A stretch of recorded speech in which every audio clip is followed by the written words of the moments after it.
Welcome to another video from skiboatpartsonline.com, where our passion is keeping older ski boats on the water. We produce these videos to help you, our customer. Welcome back to another video from skiboatpartsonline.com. My name is Ron, and today we're going to take another look at shaft stuffing boxes, also known as shaft seals. Today we've got a short example here of the traditional brass stuffing box with the jam nut. It requires the rope packing inside. This has been my favorite for many years. Very dependable, very reliable, very easy to work with. It also is a stuffing box because there is rope packing inside that needs to be replaced periodically. Now we've got one of the many versions of dripless shaft seals. They start to use the word seal when we go to a dripless style. This one requires a cooling hose that has to be connected to it. Anything that requires a cooling hose, they generally are not on my favorite list. We have a new one that's come to the market. The company that makes a lot of the propellers for ski boats, OJ Props, has developed what they call their Flex Gland seal. This is a dripless style seal. It does not require a cooling hose connected to it. It is a grease lip style seal. I know that's a lot of words in there, but it is a very simple design, cost effective. The costs between these two are very similar. By the time you add a bellows hose to this, they're almost the same. But this is used currently on some of the boat manufacturers' brand new OEM equipment. This is a nice looking piece, and we're going to show you how to install one and how they work. So stay tuned, and we're going to go through some of the do's and don'ts and some of the things you have to really watch out for. So let's go to work with the new shaft seals. Okay, I want to explain something real quick before we go into the shaft seal installation. And that is shaft alignment. You'll hear me preach about shaft alignment over and over again. No matter how good or what brand, it doesn't matter what brand shaft seal you have or stuffing box, if your shaft alignment is way out of whack, the shaft seal or shaft stuffing box is not going to keep your boat from leaking. Even the best dripless style seal, if the shaft is way out of alignment, it's not going to work. You're asking it to do too much. I just temporarily have this set on this shaft log. This is the shaft log that would be in your boat. And I'm going to show you what I'm talking about here by sending a shaft through it.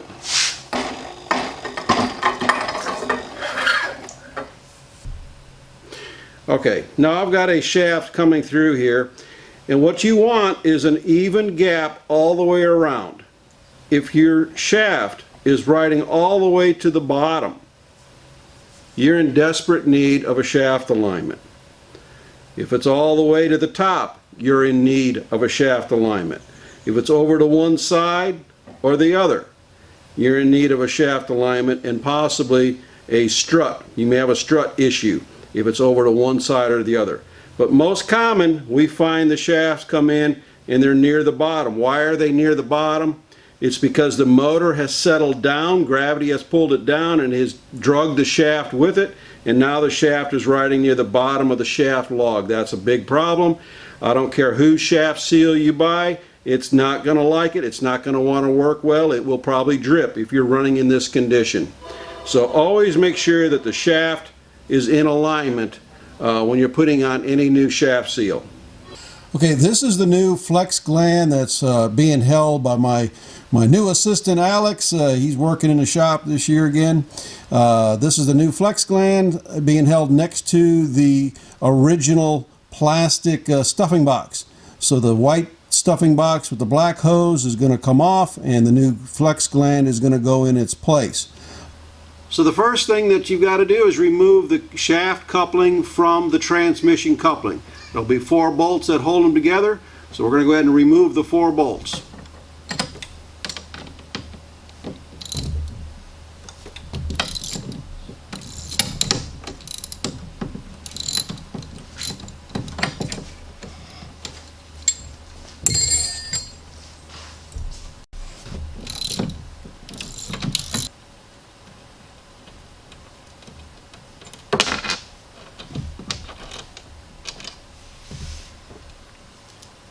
Alright, next we're going to pull that coupling back.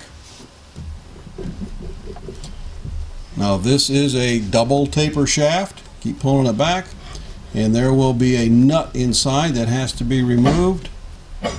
Okay, you're hitting the prop in the back, so go really easy. Keep going back. Give us some room to work. Okay, now we can get ready to put our coupling removal tool in there. Okay, our shaft has been slid back so we have a little more access. I've got a coupling holding tool in place. Some people will use a pipe wrench to hold the coupling. So now, and this one actually takes 1.25 inch socket. So let's go ahead and take that nut off, Alex.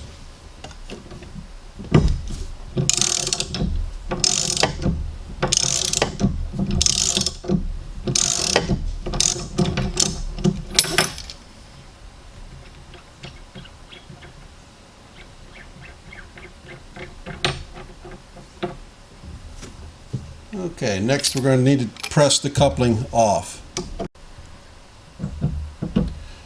Okay, we have bolted our TRD coupling puller tool to the shaft coupling. Those bolts just need to be finger tight. As long as you have all 4 bolts attached, you don't want to do it with just 2. And the push bolt is 1 inch and what was that, 1.25 inches? Inch and an eighth. Inch and an eighth wrenches. So now we're going to go ahead and tighten the press bolt. Go ahead and start tightening that press bolt.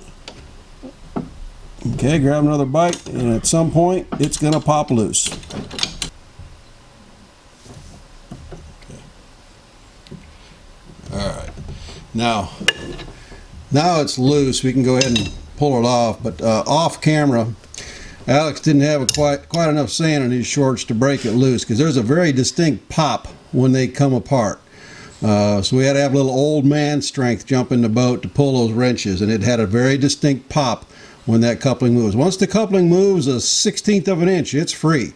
Now we can take the 4 bolts out that are holding the coupling puller tool to the shaft. Alright, this is our last bolt coming out. Once it's off, then the coupling puller tool can come out. And now we get a little push in that coupling sheet. There it is, coupling is off. Now there's a keyway that we got to make sure either stays in the coupling or it's going to stay in the shaft. This time it stayed in the shaft. Don't want to lose it. Pull it off. Take that out of there and set it off to the side, because that's all going to get cleaned up. Okay, the next step is to remove the stuffing box connector hose. There are going to be 2 clamps typically on any ski boat. You'll need to loosen those up good. Now get the back one, and then you're going to want to grab it with your hand and rotate it to break it loose. Okay, rotate that whole assembly, that whole hose, and see if it'll break loose. There we go, and we're going to walk it right off the front and out. Very good. The next step in this process is going to be to clean the prop shaft up, because we want the new seal to ride on nice clean shaft. So we're going to pull that up, and we'll show you how that's cleaned up here in just a second. Alright, the next step I like to do is to put the new shaft seal parallel to the shaft where it's going to end up. And we're just going to take a Sharpie marker, we're going to put a mark on the shaft where those seals are going to be riding. There, about 1 inch behind there. We want to make sure that that part of the shaft is really clean. There's no burrs, no pits, it's got to be nice and... Alright, now I like to clean this shaft with some emery cloth. We're going to start at the top, work all our way back, keep going back to well behind where the shaft seal is going to ride. Okay, now we're going to rotate that shaft a few degrees, and we're going to do it again. Just a few, that's it. Starting at the top, working our way back. When we're all done, we're going to take our hand and we're going to rub from the top to the bottom to make sure we don't feel any kind of nicks or burrs. You know, some people over the life of a boat, they may get in there with a hammer for some reason, trying to knock a coupling off. I've seen shafts with big old dents in them from hammer blows. We can't have any of that when we slide this new shaft seal over the shaft. You can go ahead and rotate that a little bit more. It's looking good, looking real good. We want to make sure, yep, there's a bad spot, so turn it down and get the bottom side. We'll clean that up.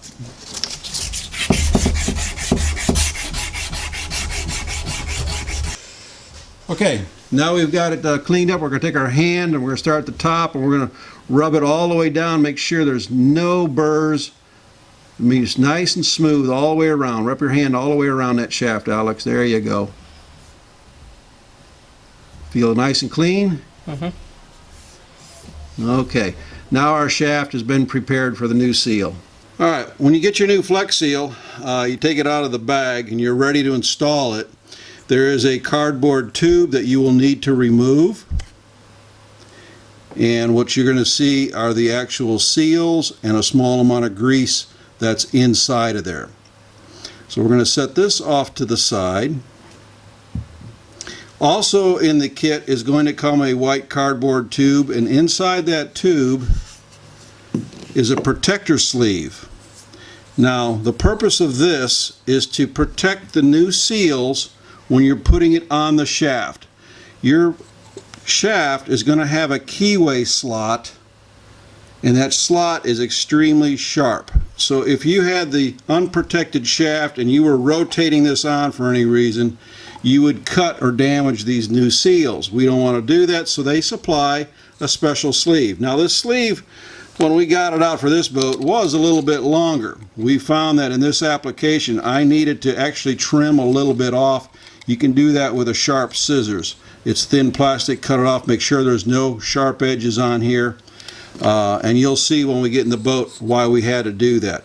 But this is going to go over the shaft to protect this. This is a temporary tool just to protect the seal during installation. Okay, now we've got our sleeve. We're ready to put it on. And Alex, show them why we took, you can see why we had to shorten it a little bit. That sleeve is stiff, it doesn't want to bend, so we just took an inch off of it. So we're going to go ahead and slide that over the shaft. Okay, and next we're going to go ahead and get a little grease, and we're going to then slide the new seal over. All right, our next step is to apply a little bit of grease, light film of grease over our glide, our sliding tube on the front and the shaft. I just used some good old trailer axle grease here, but you want a nice thin film of grease over it. All right, we got that covered. We're going to let Alex clean off his hands now. Okay, now we're ready to slide our new Flex Gland seal over the shaft. Alex, show the camera. We have removed the little cardboard tube from the inside, and now you're going to have to kind of bend and fold this new seal over it, and that's another, the grease also helps with this too. There you go. Now you want to refrain from trying to trim that silicone hose. You got to loosen that back clamp up. It's a little too tight. All right, let's slide it all the way back now, and we'll get our clamps on. There we go. Now we're going to tighten these clamps up.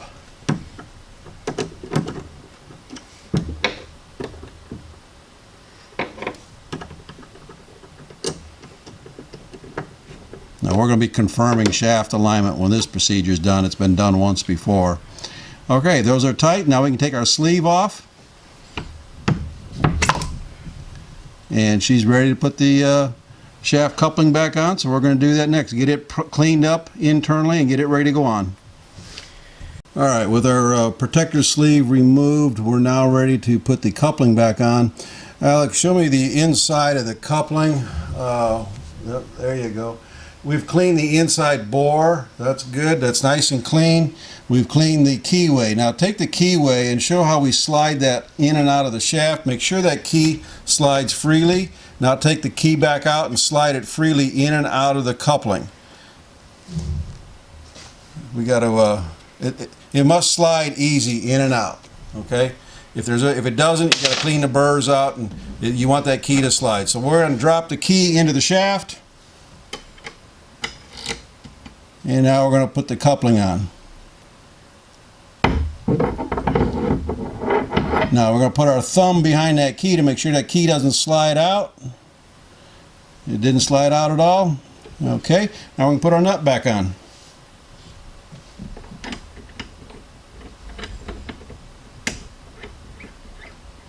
We're going to tighten that nut up, and this part of the job we've done. Our new Flex Gland seal has been installed.